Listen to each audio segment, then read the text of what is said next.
Hi, Greg Gators. Mrs. Collins here. It's Tuesday. Um, it was a great day at work today, gearing up for some end of the year things. Had some meetings today, and I'm home now ready to share a special book with you. I think you guys might remember this. We had the subject of the book visit our school, we had the author of the book visit our school, and it is about a student who went to Greg's school many years ago, but it's a very special story and has a great lesson in it for everyone. It is A Pound of Kindness, and it's by Doug Cornfield, and it's illustrated by Mark Breyer. Do you guys remember this? This is a story about Dave Clark. And Dave is a fun-loving kid with some extraordinary challenges. He had a disease called polio, so he uses crutches and braces on his legs to help him walk. But can that stop Dave from being extraordinary? And Dave went to Greg's school, and that's where this book took place. Duke is Dave's goofy dog. He's a boxer mix, and he's always up for joining in the fun. And Ernie Pound is a classmate of Dave's who's ready and willing to lend a hand. And again, Ernie went to Greg's school as well. So this story takes place in Corning, New York, and Greg's school. So, and this is a signed copy, and it's signed by Doug and by Dave. Kind of special. Dave Clark was an active little kid. He liked eating donuts, he liked playing with trains, and his crazy dog, Duke. More than anything, he liked playing sports with his younger brothers and friends from the neighborhood. But there was something different about Dave. He had braces on his legs and walked with crutches. Dave grew up in the 1950s. During that time, many people caught a serious disease called polio. When Dave was a baby, he got really sick with this disease. He spent days and nights away from his family in a hospital where he received special attention from doctors and nurses to help him recover. As he got older, Dave realized his legs didn't work as well as other kids' legs. He couldn't jump as high or run as fast, but he tried his best not to let that hold him back. With the help of his braces and crutches, he could do a lot of things. He just did them a little differently. He went to school like everyone else.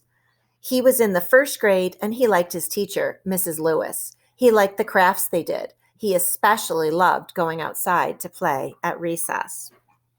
One day at school, and that's Greg's school, remember, Mrs. Lewis made a big announcement. They were going on a field trip. Dave was so excited. What would they see? Would they go to a museum with cool dinosaurs? Would they go to the Baseball Hall of Fame? We'll be visiting the firefighters and fire trucks at the firehouse, Mrs. Lewis announced. It's right down the street, so we'll all walk there together. Won't that be fun? The kids couldn't wait. Shiny red engines, big red hats, tall, slidey poles. But Dave wasn't excited. The walk from the school to the firehouse was all he could think about. He had his own style of walking, throwing his feet out in front of him, then catching up to them with his crutches. It was hard work, and it took a lot of energy. He had it down to a rhythm, but he still struggled to keep up with his classmates. Dave was worried. What if he had to take a break and the whole class had to wait for him? He couldn't imagine anything worse.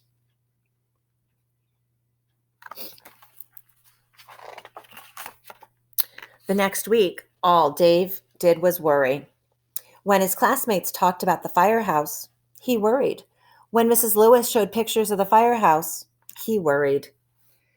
When his parents talked about how nice the weather would be for a walk, Dave worried. His heart beat fast and his mouth felt dry. He didn't want to go to school anymore.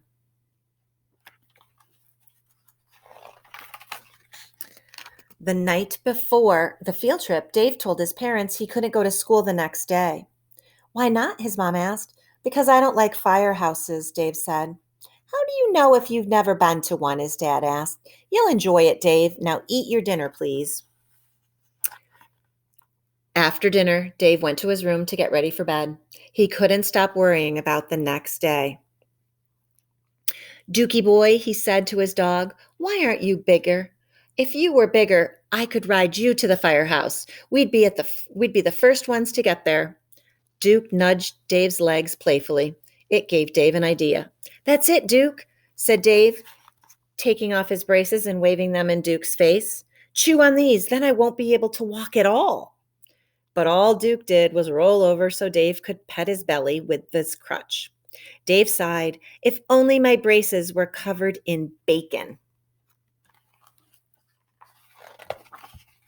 When Dave woke up the next morning of the field trip, he tried to convince his mom that he couldn't go. I'm sick, he said. You're not, said his mom. Out of bed, please. Dave coughed again. But Mom, I'll get all the other kids sick. You won't, said his mom. Braces on now. You are not going to be late. When Dave got to school, everyone else was so excited. They rushed back and forth looking for their friends to walk with. But Dave just stood off to the side, leaning on his crutches, dreading what was to come. Everybody found their place in line. The class was ready to set off. Dave took a deep breath from his spot at the very end. Just as he was about to take his first step, he heard an unfamiliar sound and then a voice. Rumble, rumble, rumble. Hop in, Dave. I'll pull you along.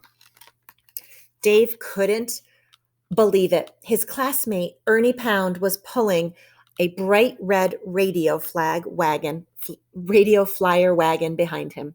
Without a second thought, Dave hopped into the wagon, tucked in his crutches, and Ernie began pulling him along. Look, John called.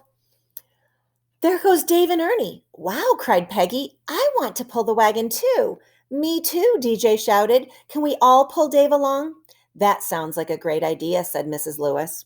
Everyone took turns pulling Dave and Ernie's shiny red wagon.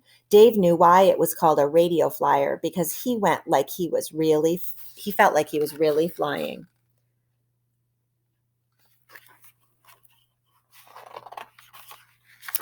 They arrived at the firehouse ready for their visit. Dave turned to Ernie and said, Thanks, Ernie. I couldn't have done it without you.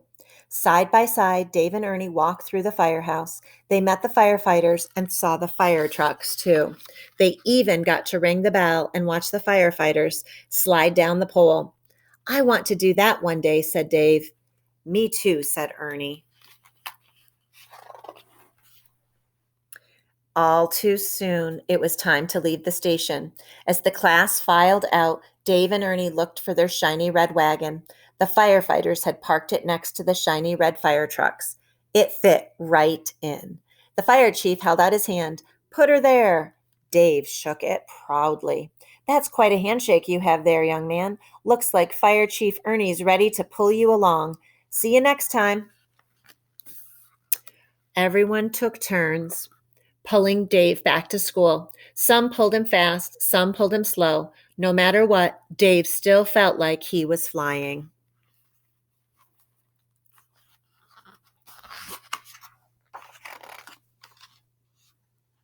And young Dave Clark never forgot the kindness of Ernie Pound. And if you guys have this book, then you're familiar with the Dave and Ernie story.